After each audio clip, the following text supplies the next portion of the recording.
আসসালামু আলাইকুম ভাই, আপনাদের বড় পেরেশানিত লাগে কি? পেরেশানির কথা মারতে লাভ নাই। আসলাম তো যাইতাম গালটন ব্রিজ, অনেক সময় ধরে এখানে উবাদ ট্রেনিকটা গেল কি না রইলো ওটাও আমি বুঝতে পারলাম না।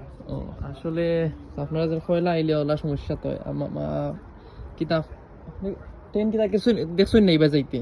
এবার তো বাক্কা সময় ধরে আমি নৌবা তাহলে তো কোনো ট্রেন তো যাইতে দেখলাম না, খালি বুঝছি তো আপনি। অপোজিট সাইডে দিয়ে ট্রেন যাইতে দেখলাম।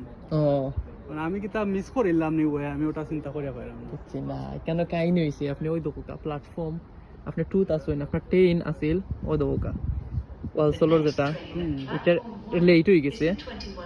এর লাগে তোরা লেটই আইব, বুঝছেন নি?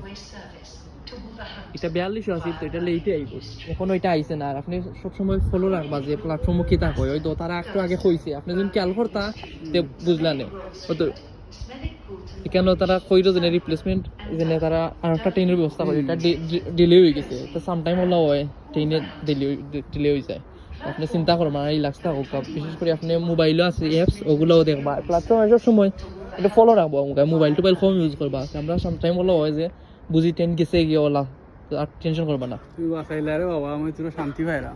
ওকে, সমস্যা নাই, বিদেশে বাঙালিদের জন্য।